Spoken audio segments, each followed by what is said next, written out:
नमस्कार प्यारे बच्चों, पुनः ऑनलाइन क्लास में हम हिंदी साहित्य पर आधारित रीतकाल से संबंधित प्रश्न लेकर के उपस्थित हैं। इसके पहले के प्रश्न में हम लोग प्रश्न नंबर 34 तक देख चुके हैं। आज के वीडियो में प्रश्न नंबर 35 से हम चलेंगे। प्रश्न नंबर 35 में दिया है कि विज्ञान गीता किसके द्वारा लिखित गई है, तो ये केशव दास के द्वारा लिखी गई है। इसके पहले वाले व्याख्या में हम लोग देख चुके हैं। अगला प्रश्न है, विज्ञान गीता किसकी कृति है, तो केशव दास की है। जहांगीर जस चंद्रिका के रचनाकार हैं, तो यहाँ भी हैं आचार्य केशव दास।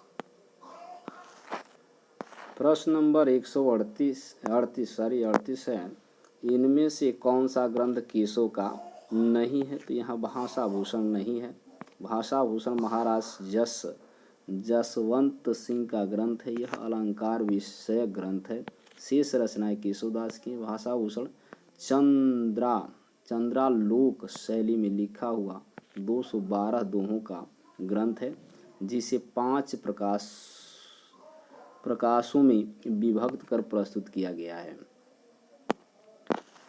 अगला प्रश्न है 39, इनमें से कौन सी कृति केशवदास की नहीं है, तो इसमें है अनेकार्थ मंजरी। बाकी सब उनकी रचनाएं हैं। अनेकार्थ मंजरी नंददास की कृति है। शेष रचनाएं केशवदास की हैं। हिंदी साहित्य के प्रथम अलंकार निरूपक आचार्य हैं, तो यहाँ होगा केशवदास। प्रथम अलंकार निरूपक आचार्य केशवदास जी। यहाँ व्याख्या दिया गया है। हिंदी के प्रथम अलंकार निरूपक आचार्य केशवदास माने जाते हैं। केशवदास का उपनाम वेदांती मिश्र है। इन्हें रीत काव्य का प्रवर्तक माना जाता है। कवि प्रिया, रस प्रिया, जहांगीर, जस चंद्रिका, रतन बावनी, विज्ञान गीत का, रामचंद्रिका, वीर सिंह देव चरित इनकी प्रसिद्ध काव्य कृतियाँ। आचार्य रामचंद्र शुक्ल ने इन्हें कठिन काव्य का प्रेत कहा है। अर्थात यहाँ पे जस चंद्रिका, रतन बावनी, विज्ञान गीत का, रामचंद्रिका, वीर सिंह देव चरित इनकी प्रसिद्ध रचनाएं। आचार्य रामचंद्र शुक्ल ने इनको कहा है कठिन काव्यों का प्रेत। ये प्रश्न बनता है। आगे हम चलते हैं प्रश्न नंबर 41। प्रश्न नंबर 41 में, भाषा बोलन न जानई जिनके कुल के दास, यह कथन किसका है, तो केशव दास का है। व्याख्या में हम देख लेते हैं। व्याख्या में दिया गया कि भाषा बोलन न जाए जिनके कुल के दास, ते ही भाषा कविता करी जड़िमत केशवदास। इन पंक्तियों का संबंध केशवदास से है, जिसके माध्यम से भी यह व्यक्त करते हैं कि उनके परिवार में बोलचाल की भाषा संस्कृत ही प्रयुक्त होती है। लोक भाषा हिंदी में तो कोई बातचीत तक नहीं करता। उसी लोक भाषा में केशव ने कविता की रचना की है। साहित्य। अगला प्रश्न है, साहित्य में निम्नलिखित पंक्तियाँ किसके द्वारा लिखी गई हैं? जद्यप सुजाति सुलक्षणी शुभरन सरस सुवृत, भूषण बिनु न विराजई कविता बनित मित। अर्थात ये भी है केशवदास की। उपयुक्त पंक्ति केशवदास जी के हैं। उन्होंने काव्य में अलंकारों को प्रतिपादित करते हुए ये पंक्तियां लिखी हैं।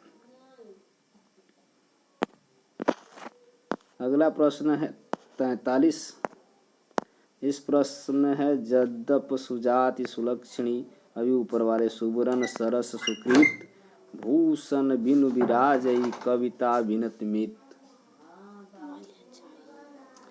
केशवदास जी हैं। अगला प्रश्न है,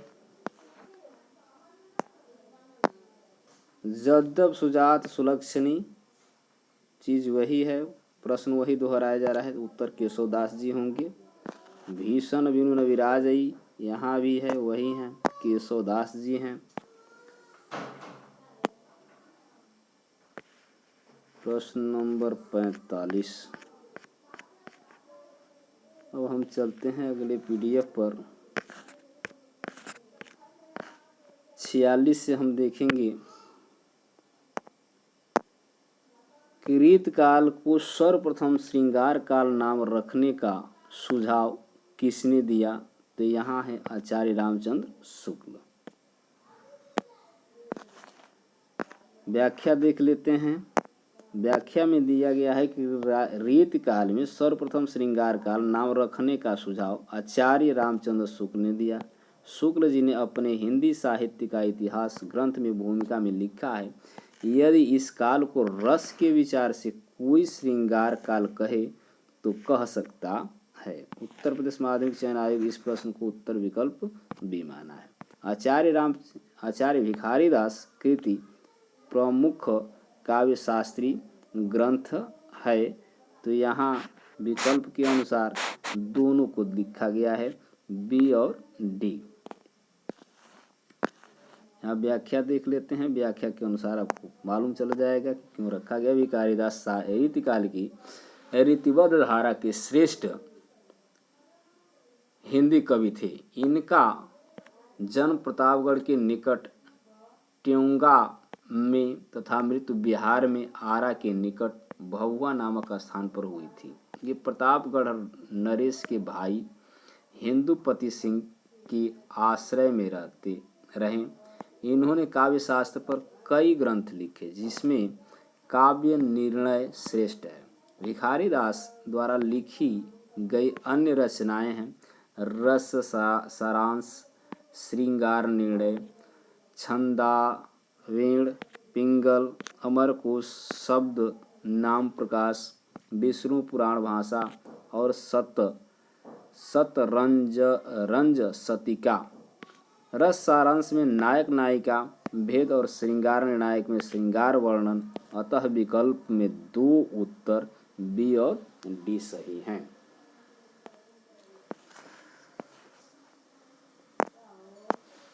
अगला प्रश्न है, निम्नलिखित में कौन सी रचना भिखारीदास की नहीं है? तो नहीं है तो भाषा भूषण है। बाकी हम ऊपर व्याख्या में पढ़ ही लिए हैं, श्रृंगार निर्णय, रस सारांश और काव्य निर्णय। प्रश्न नंबर 49 में दिया गया है कि इनमें से कौन रीतिबद्ध कवि है? तो इसमें भिखारीदास जी हैं। अगला है प्रश्न, शतरंज सत्तिका कृति के रचनाकार हैं, तो भिखारीदास जी हैं। भिखारीदास की रचना है तो काव्य निर्णय है, विकल्प ए होगा। अगला प्रश्न है कि रस कविता को अंग भूषण भूषण सकल। रस कविता को अंग भूषण है भूषण सकल काव्य के संदर्भ में पंक्ति किसकी है? तो भिखारीदास की है। व्याख्या हम देख लेते हैं। व्याख्या के अनुसार भिखारीदास ने कहा, रस कविता को अंग भूषण है भूषण सकल गुण स्वरूप रंग दूषण करे रूपता। यानी अर्थात रस कविता का अंग है, अलंकार आभूषणों के समान है, गुण उसका सुंदर, रूप और वर्ण है, और दोष उसे कुरूप बना देते हैं। प्रश्न नंबर 53 दिया है, सगुण अलंकारन सहित दोष रहित जो हुई शब्द अर्थ वारो कवित विबुध कहत सब कोई। काव्य की यह परिभाषा इनमें से किस आचार्य ने दी है? तो यहाँ चिंतामणि ने दी है, विकल्प सी है। अब यहाँ चिंतामणि के बारे में हम लोग देख लेते हैं व्याख्यात्मक।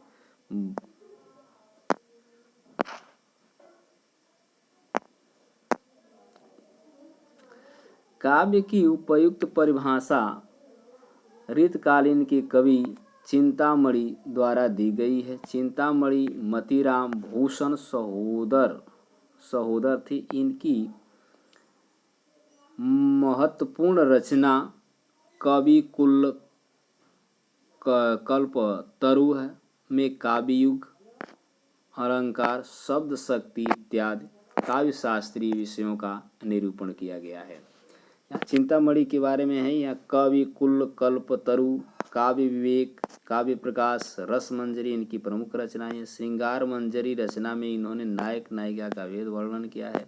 रस मंजरी इनका आयुर्वेद संबंधी ग्रंथ है। तो प्यारे बच्चों, आज के लिए बस इतना ही। पुनः अगले वीडियो में हम मिलेंगे। इस वीडियो को थोड़ा शेयर करें, लाइक करें और वीडियो चैनल को सब्सक्राइब करें, तभी आनंद आएगा। अभी इसके बाद अगर जो पीजीटी वाले हैं तो उनके लिए आपको प्रैक्टिस सेट भी मिलेगा। अभी तो विगत प्रश्नों का अभ्यास चल रहा है। धन्यवाद।